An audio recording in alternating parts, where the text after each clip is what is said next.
우리 오늘 말씀은 역대상 16장 1절에서 22절입니다. 하나님의 궤를 메고 들어가서 다윗이 그것을 위하여 진 장막 가운데에 두고 번제와 화목제를 하나님께 드리니라. 다윗이 번제와 화목제 드리기를 마치고 여호와 이름으로 백성에게 축복하고 이스라엘 무리 중 남녀를 막론하고 각 사람에게 떡 한 덩이와 야자 열매로 만든 과자와 금포도로 만든 과자 하나씩을 나누어 주었더라. 또 레위 사람을 세워 여호와의 궤 앞에서 섬기며 이스라엘 하나님 여호와를 칭송하고 감사하며 찬양하게 하였으니 아삽은 우두머리요 그 다음은 스가랴와 여엘과 스미라목과 여엘과 마띠디아와 엘리야과 버나야와 오벳에돔과 여엘이라 비파와 수금을 타고 아삽은 재금을 힘있게 치고 제사장 버나야와 야하시엘은 항상 하나님의 언약궤 앞에서 나팔을 부니라.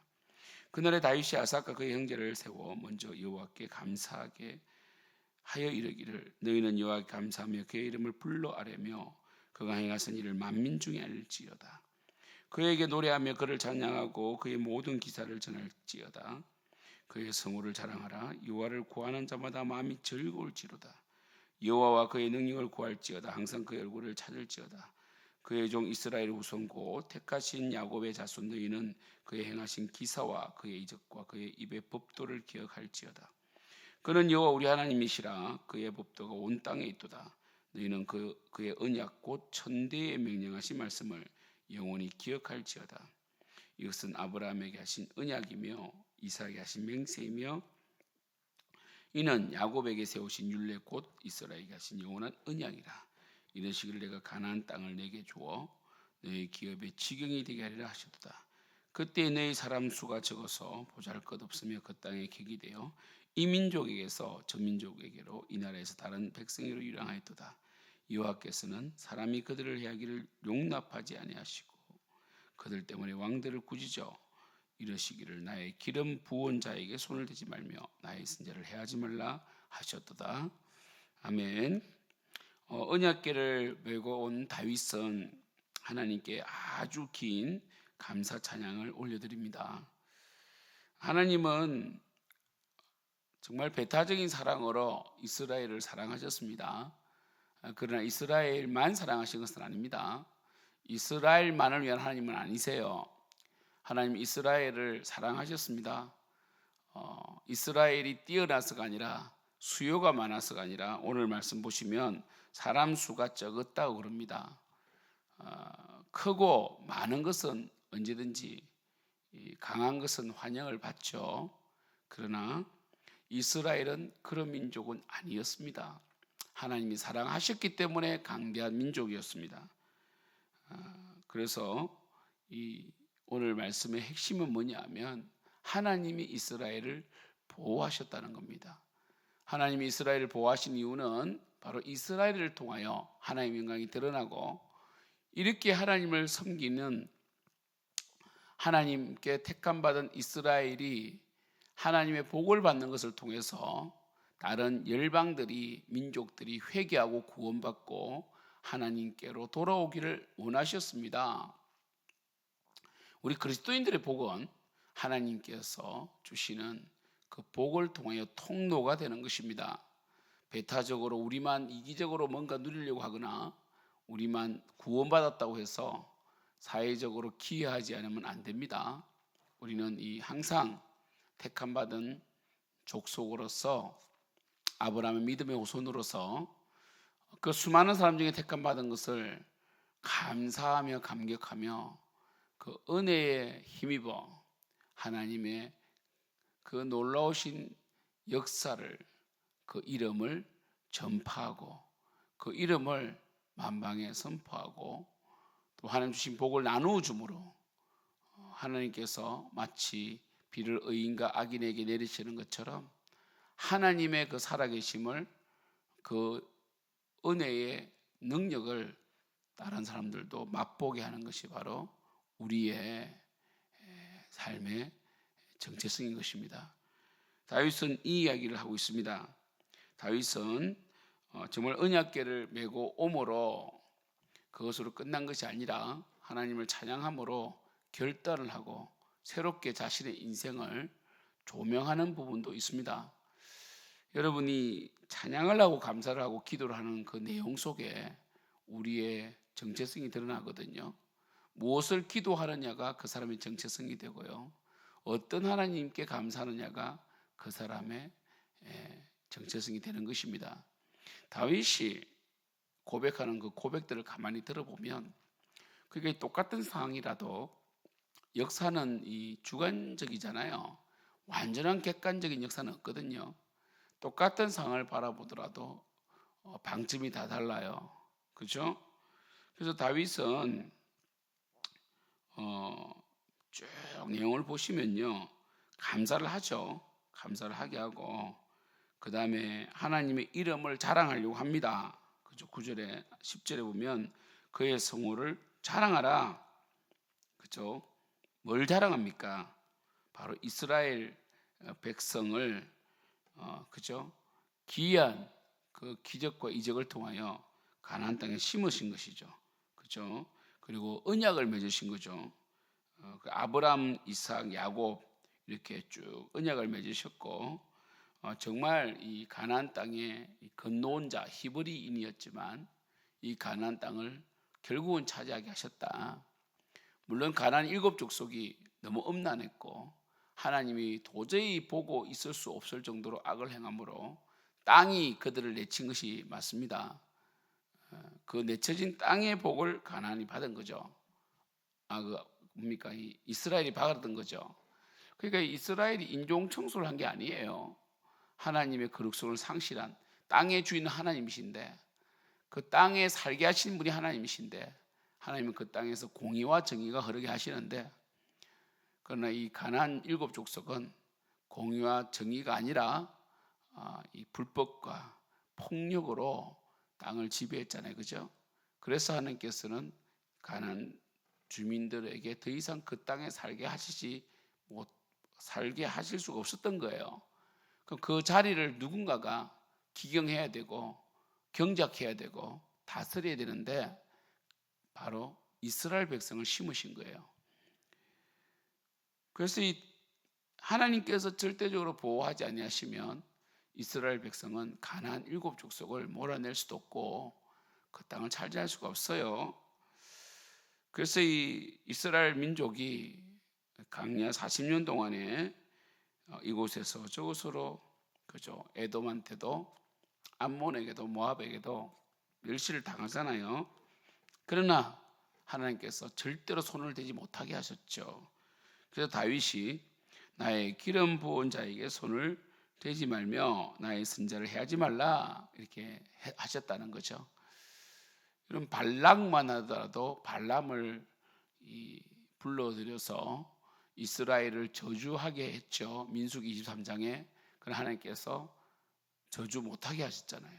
발람에게 축복의 말들을 주었잖아요. 그죠?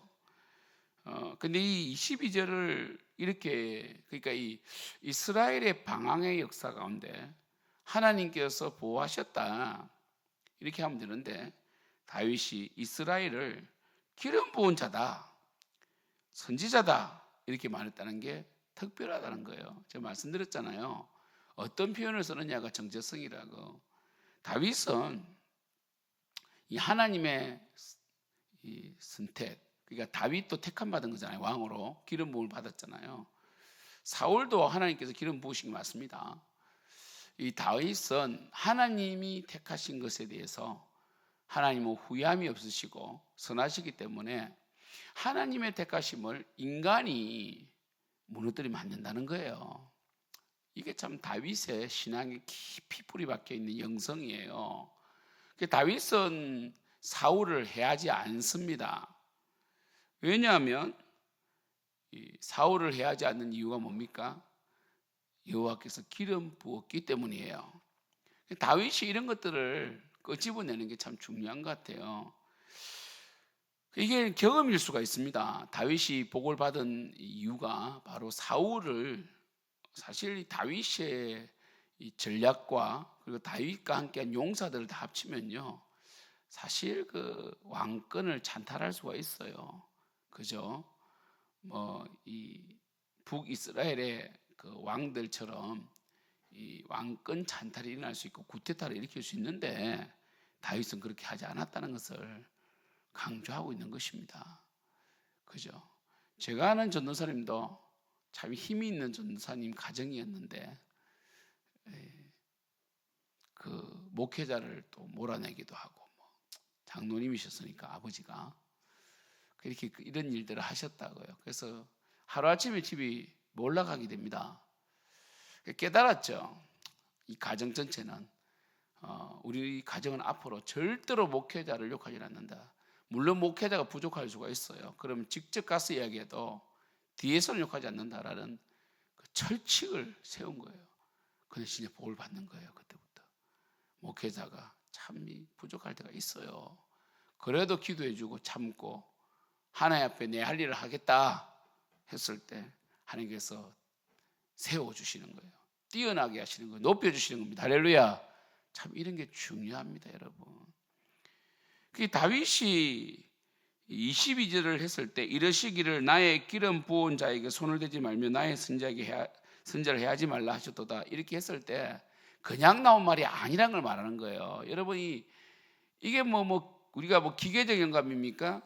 우리 성경을 기록할 때 막 그냥 하나님은 불러주고 우리가 워드치고 이렇게 아니잖아요. 그 저자의 성경 저자의 인생과 신앙과 경험이 다 녹아져서 유기적으로 영감되잖아요. 다윗이 이런 말 했다는 거예요. 다윗의 기도, 다윗의 시에는 독특성이 있어요. 겸손이 묻어 나오고요. 하나님의 절대 주권을 주님께서 기름 부은 자를 해하지 않는 그러한 모습으로 나타난단 말이에요. 여러분 우리 오늘 말씀 듣는 우리 생명연출교회 성도님들도 각자가 신앙의 어떤 그 본질은 같아도 복음 안에 예수 그리스도를 믿음으로 구원받고 예수님을 닮아가는 것은 맞지만 각자가 다양한 강점들이 있고 우리 성도님들 각자가 다양하게 중요하게 이런 부분이 있단 말이에요. 그래서 어떤 부분은 부족한데 어떤 부분은 강한 점이 있어요. 그런 점에서 교회는 참 아름다운 겁니다. 아름다운 곳이에요. 중요한 것은 뭐냐면 이런 고백이 있어야 된다는 거예요. 오늘 결론적으로 정말 우리가 감사를 올려드리고 찬양시를 올려드릴 때 우리의 신앙이 묻어 나온다는 거예요. 그죠? 여러분 이해가 되시죠? 그러니까 세상 사람들은 뭡니까? 야, 돈 없으면 안 돼. 그 자신의 인생이 묻어 나오는 거잖아요. 우리는 뭡니까? 아니야. 예수님이 함께 하심으로 예수님이 먹이고 입히셔 매출하기를 주시고 만나를 주시기 때문에 우리는 돈이 중요한 것이 아니라 하나님을 섬기는 것이 중요해. 이렇게 말하는 거죠. 그리고 물질은 하나님 주시는 거야 라는 걸 우리 알고 있기 때문에 우리 물질 노예가 안 되는 거 아닙니까? 이런 거예요. 그래도 교회를 다니는데도 여전히 돈 하는 분이 있어요. 그거는 그 사람의 신앙이에요. 회개해야 되고 더 성장해야 되는 거예요. 사랑하는 성도 여러분, 우리가 말씀을 하나 되고요. 여러분, 저와 여러분이 각자가 강점이 있잖아요. 저도 설교 시간에 다른 목사님이 쓰지 않는 용어들을 쓴단 말이에요. 신앙을 표현할 때 그잖아요. 주님께 쓰임 받아야 됩니다. 이거 제가 강조를 많이 하잖아요. 그리고 하나님 나라에 큰 일은 못해도 악한 일을 해서는 안 됩니다. 이런 말을 쓰잖아요. 그게 제 신앙이잖아요. 설교의 그 본문의 적용은 또 목회자의 신앙이 적용이 되는 거거든요. 여러분들도 잘 말씀을 소화하고 여러분 각자가 하나님 앞에 아름다운 찬양시를 올려드리길 축복합니다. 기도하겠습니다. 하나님, 다윗의 고백 하나하나는 그의 신앙이고 그의 정체성입니다. 다윗은 사울을 해하지 않았습니다. 여호와께서 기름 부은 자는 하나님의 하심을 믿고 자신의 길을 묵묵히 걸어갔습니다. 우리 또한 주의 종과 교회와 성도들을 비난하는 어리석은 자가 되지 않도록 도와주시고 늘 감사하며 주님께서 세우신 근위에 순종하며 희생하며 교회를 세워나갈 수 있도록 도와주시옵소서. 예수님의 이름으로 기도드립니다.